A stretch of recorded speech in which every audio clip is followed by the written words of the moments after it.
안녕하십니까 여러분. 한국외국어대학교 국제지역연구센터 HK 플러스 국가전략사업단 부단장 정기웅입니다. 북방문화와 맥을 잇다 이제 그 세 번째 시간입니다. 오늘 제가 여러분에게 말씀드릴 원고의 주제는 북방으로 가는 기차는 철의 실크로드를 타고 달린다입니다. 김대중 정부 시절에 주장되었던 철의 실크로드 이야기인데요. 북방 정책을 추진하게 되었다는 것은 한국 외교가 새로운 도약의 계기를 맞아 이를 놓치지 않고 적극 활용함으로써 그 이전까지의 고정된 방향과 제한된 범위를 벗어나서 전방위적인 외교 시대에 접어들었음을 의미합니다. 즉, 지금까지의 외교라는 것이 공산권에 대해서는 신경을 쓰지 않아도 되었던 반면에 이제 북방 정책의 추진으로 세계 각국 모든 나라를 대상으로 외교가 추진되게 되었다는 뜻입니다. 사실 북방 정책 이전의 한국 외교라는 것은 매우 단순한 인지적 방향성에 의해서, 인지적 일관성에 의해서 결정되었습니다. 이분법적 논리와 매우 단순한 인지적 일관성이라는 것은 예를 들자면 이런 겁니다. 친구의 친구는 친구, 친구의 적은 적, 적의 적은 친구, 적의 친구는 적. 이해되세요? 그렇습니다. 미국은 우리의 친구니까 미국의 적인 소련은 우리의 적.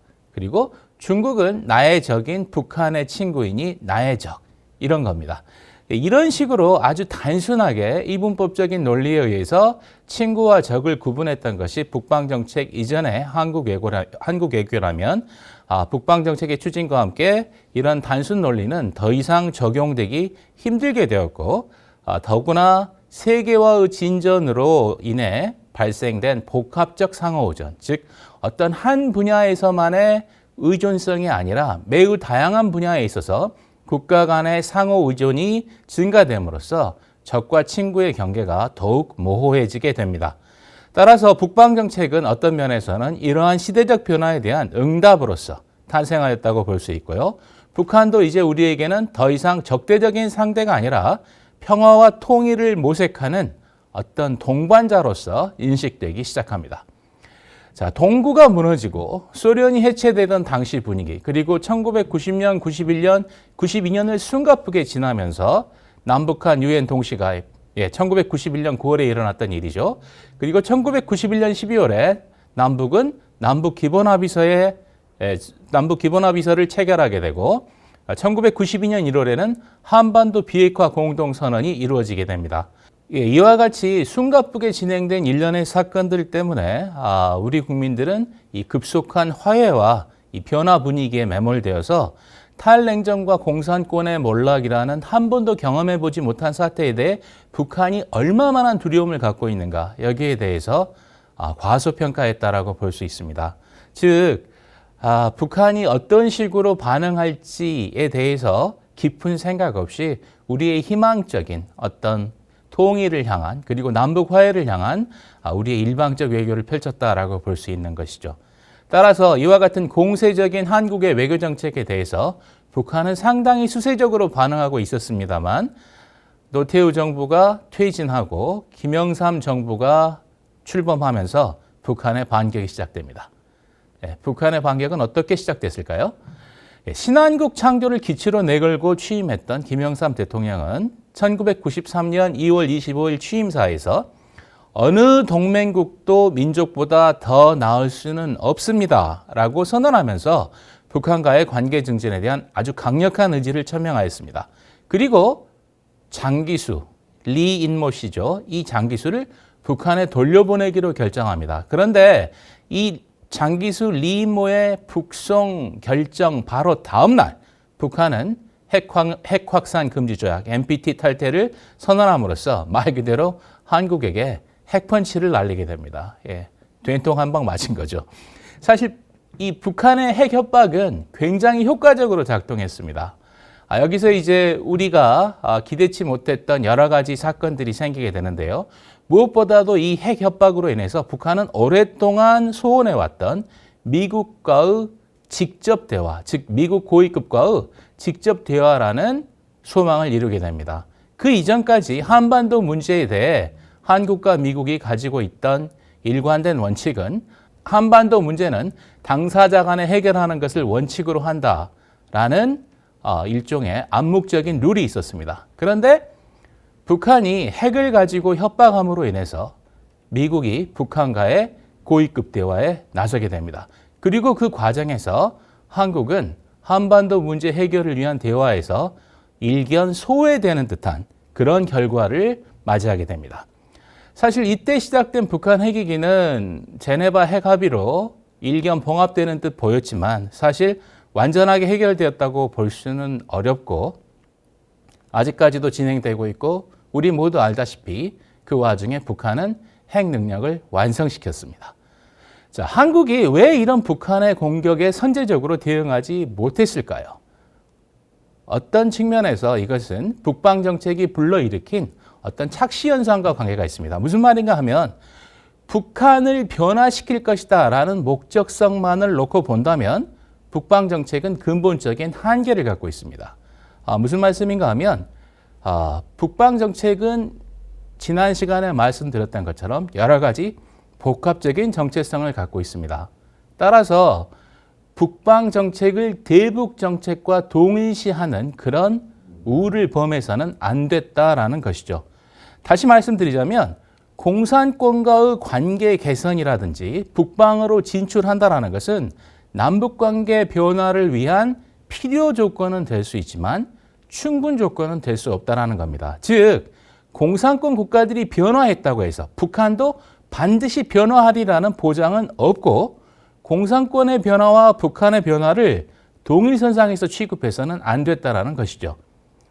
따라서 제가 말씀드린 것처럼 북방 정책은 대북 정책과는 구분되어서 취급되었어야 함에도 불구하고 이미 말씀드린 것처럼 북방 정책이 갖는 복합적 정체성, 즉 통일 정책, 외교안보 정책, 국가 전략으로서의 이 중층적 성격들이 북방 정책과 대북 정책을 동일시하게 하는 일종의 착각을 불러일으켰고 이로 인해서 한국이 전략적 오판을 하게 되었다라고 말씀드릴 수 있을 것입니다. 그 결과가 핵을 앞세운 북의 반격으로 나타났다고 볼 수 있는 것이죠. 여기에 더해서 하나 더 세계화가 문제가 됩니다. 즉 탈냉전과 더불어 진행된 세계화라는 흐름은 이 북방으로의 진출을 더 이상 새로운 것으로 어떤 지금까지 경험해 보지 못했던 새로운 세상을 우리는 노태우 정부 시절에 겪었습니다. 그런데 세계화가 점점 진전이 되면서 이와 같이 다른 나라, 공산권 국가들과 서로 교류하는 것이 더 이상 신기하고 낯선 일이 아니게 되었다라는 것이죠. 냉전 체제의 붕괴와 사회주의권의 쇠퇴는 자본주의를 지배적인 체제로 등장시켰고 이 시기에 불어닥쳤던 신자유주의 그리고 세계화의 물결은 국가와 이념이 아니라 시장과 자본이 우선시되는 세상을 가져오게 됩니다. 세계가 행위자와 장소의 구분 없이 서로 간에 점증하는 의존과 교류를 통해서 서로 맞물린 상태에서 전일화, 즉 모두가 하나 되는 이런 상황에서 북방으로의 진출은 더 이상 특별한 일일 수가 없게 된 것이죠. 기억하실지 모르겠습니다만 세계화와 관련되어 주장되었던 하나의 주장, 즉 평평한 세상입니다. 세계화가 진행되면서 격차가 있던 국가들이 어때요? 서로 평평해질 것이고 지금까지 먼 곳에 나와 관계없는 뜻이 존재한다고 생각했던 국가와 국민들이 나와 관계를 갖게 되는 그런 세상이었던 것이죠. 따라서 이러한 세계화의 물결이 북방 정책에 대한 새로움, 어떤 신비로움 이런 것들을 많이 희석시켰다고 볼 수 있습니다. 김영삼 정부는 이러한 세계화의 물결과 북한 핵 문제에 대처하기 위해서 노력했고 이 북한 핵 문제는 제네바 합의를 통해서 임시 봉합 그리고 세계화는 우리 국가의 OECD 진입, 즉 선진국 사교 클럽이라는 OECD에 진입함으로써 우리 국가가 마침내 선진국에 도달했다라는 자부심을 갖게 했지만 안타깝게도 김영삼 정부 임기 말에 이르러서는 결국 외환 부족으로 인해 IMF에 긴급 지원을 요청하게 되는 그런 상황에 다다르게 됩니다. 자, 김대중 정부는 이렇게 어려운 상황 속에서 출범하게 되었습니다. 따라서 김대중 정부에게 있어서 가장 시급하게 해결해야 할 문제는 바로 경제 위기였죠. 경제 위기를 극복하기 위해서 김대중 대통령은 임기 초반 아주 많은 부분을 경제 위기 극복에 집중하게 됩니다. 김대중 대통령의 1998년 2월 25일 취임사 또한 전반부의 상당 부분이 외자 유치, 벤처기업 육성, 노사화합 등에 집중되어 있습니다. 동시에 북한을 향해서는 우리는 북한을 해치거나 흡수할 생각이 없다라고 밝힘으로써 흡수 통일에 대한 북한의 우려를 해소시키는 동시에 특사교환 그리고 정상회담 이 두 가지를 제안함으로써 북한과의 관계 개선의 의지를 밝히게 됩니다. 김대중 정부의 노력 그리고 국민들의 협조로 우리는 성공적으로 경제 위기를 극복할 수 있었고 회복한 자신감 속에서 2000년 6월 마침내 역사적인 남북 정상회담을 개최하게 되었습니다. 평양에서 개최된 정상회담 이후 남북은 이산가족 상봉, 금강산 관광, 북한이 남한이 주최하는 스포츠 경기에 참가하는 이러한 여러 행사들을 통해서 이 상호 간의 교류를 활성화시켰고 동시에 북한은 미국, 일본과도 화해 분위기를 유지하면서 국교 정상화 교섭에 나섰습니다. 자, 분위기가 다시 무르익었죠. 즉 북방을 향한 우리의 의지가 다시금 불타오를 수 있는 조건이 마련된 것입니다. 이러한 의지가 구체화되어서 나타난 것이 김대중 대통령이 제안했던 철의 실크로드 구상이라고 볼 수 있습니다.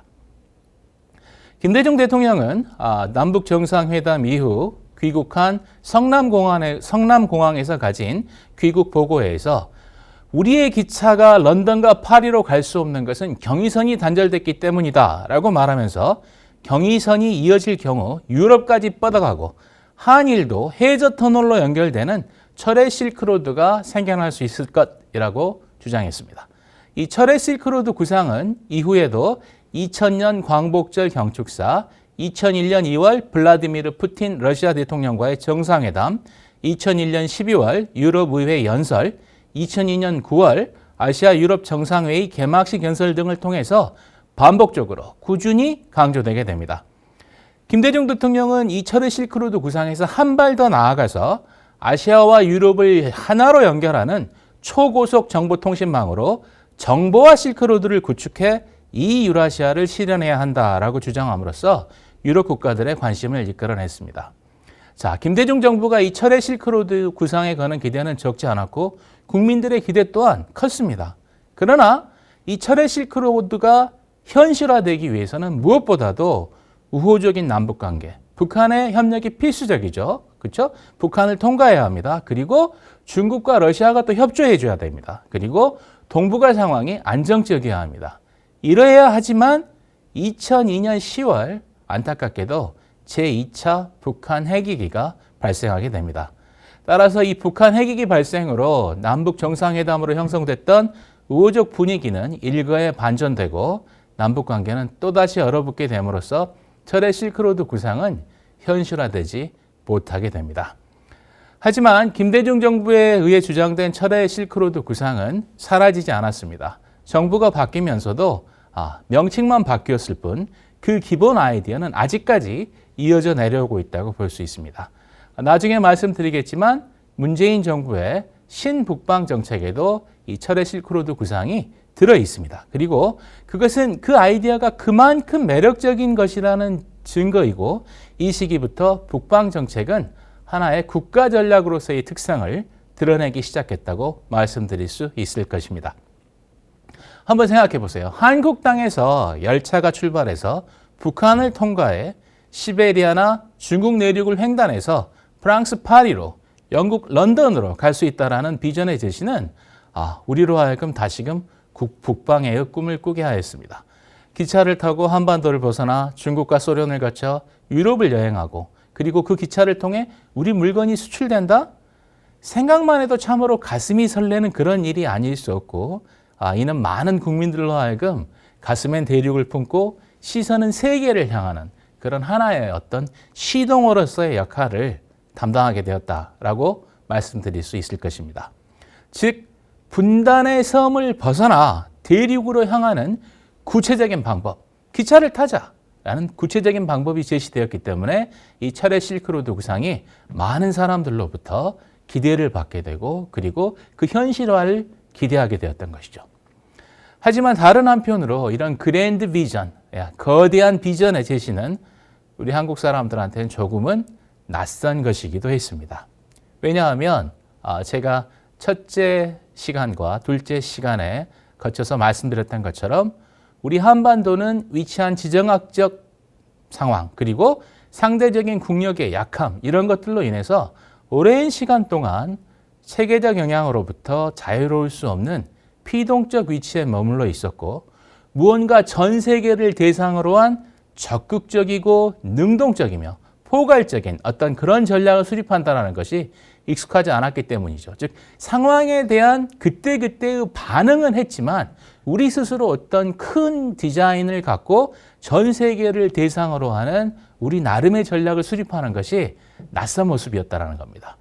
지금 사실 우리는 우리 물건의 자부심을 갖고 세계 1등이 몇 개냐 그리고 한류의 용성 BTS나 아니면 싸이 그리고 우리 LPGA에서 활약하는 여자 골프 선수들 그리고 손흥민 선수 같은 이러한 사람들 그리고 세계로 수출되는 K-드라마를 보면서 한류의 융성에 대해서 자부심을 갖기도 하지만 사실 우리 역사 속에서 우리 국민들이 이러한 자긍심과 우월감을 가졌던 경험은 쉽게 찾기 힘들고 오늘날 우리가 이렇게 낙관적이고도 긍정적인 감정을 갖게 된 것도 그리 오래된 일이 아닙니다.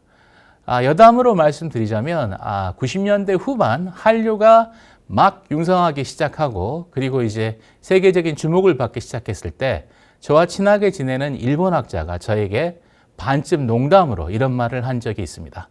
너희 한국 사람들은 요즘 반만년 역사 속에서 가장 거만해졌다. 예, 웃자고 드리는 말씀입니다. 즉 우리가 그만큼 우리 문화에 대해서 자부심을 갖고 우리 스스로에 대한 자긍심을 갖게 된 것이 얼마 되지 않은 일이라는 사실이죠. 따라서 김대중 정부가 주장했던 철의 실크로드는 여러 가지 요인들이 결합되어 탄생한 것이라고 볼 수 있습니다. 경제 성장으로 인한 국민소득의 증가, IMF 위기를 훌륭하게 극복했다라는 자신감, 그리고 북한과의 정상회담과 남북관계의 개선, 그리고 북한과 적대적 관계가 아닌 동반자 관계에서 공존 공영을 모색할 수 있다라는 믿음, 그리고 무엇보다도 이제는 우리 스스로 우리 운명을 개척할 수 있다라는 확고한 믿음 같은 것들이 결합해서 철의 실크로드 구상을 가져왔고 이것은 동시에 우리 국가의 위상, 대한민국이라는 나라가 세계 속에서 차지하는 위상에 대한 자각으로 이어집니다. 그리고 이 자각이 노무현 정부의 출범과 함께 동북아 중심국가론으로 표출되게 되었다라고 말씀드릴 수 있을 것입니다. 노무현 정부의 동북아 중심국가론에 대해서는 다음 시간에 말씀드리도록 하겠습니다. 감사합니다.